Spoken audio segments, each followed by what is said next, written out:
Colour கலரா பூக்கள் பார்த்திருப்போம். ஆனா கிரீன் கலர்ல பூக்கிற பூ நான் பார்த்த முதல் பூ இதுதான். இந்த மனோரஞ்சிதம் பூ பூக்கும் போது கிரீனா இருக்கும், மெச்சூர் ஆகும்போது எல்லோ கலரா மாறிடும். பூக்கள்னாவே வாசனை தாங்க. அதுவும் இந்த மனோரஞ்சிதம் ஒரு படி அதிகமான வாசனை உள்ள பூ. இந்த பூக்கள் பூத்திருக்கும் போது காலை மற்றும் இரவு நேரங்கள்ல அதிக வாசனையா இருக்கும். ஒரு முறையாவது இது இருக்கிற திசை பக்கம் திரும்பாம போக மாட்டோம். இது ஒரு கொடி வகை தாவரங்கனால பற்றி படறதுக்கு ஒரு சப்போர்ட் வேணும். இல்லனா உயரமா வளர்ந்து குறிப்பிட்ட உயரத்துக்கு மேல தரையை நோக்கி இந்த மாதிரி கவிழ்ந்துரும். இந்த பூக்களை பயன்படுத்தி ஹேர் ஆயில், பர்ஃபியூம்ஸ் எல்லாம் தயாரிக்கிறாங்க.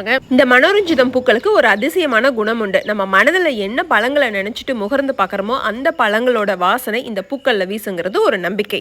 ஆனா அதெல்லாம் உண்மை இல்லைங்க.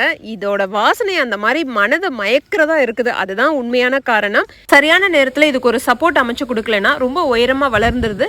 நுனியில பூக்கிற பூக்களை பறிக்கிறது ரொம்ப சிரமமா இருக்கு. வீட்டுல காம்பவுண்டுக்குள்ள முல்லைப்பூ கொடி பந்தலும் அதை ஒட்டியே காம்பவுண்டுக்கு வெளியே மனோரஞ்சிதமும் இருக்கு.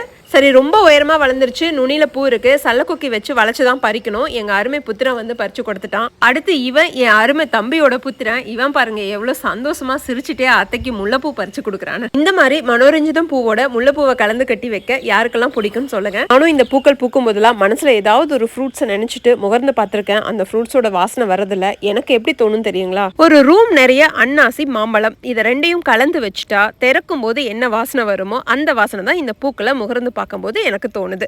உங்களுக்கு என்ன வாசனை தோணுதுன்னு கமெண்ட் செக்ஷன்ல சொல்லுங்க. தேங்க்யூ ஃபார் வாட்சிங்.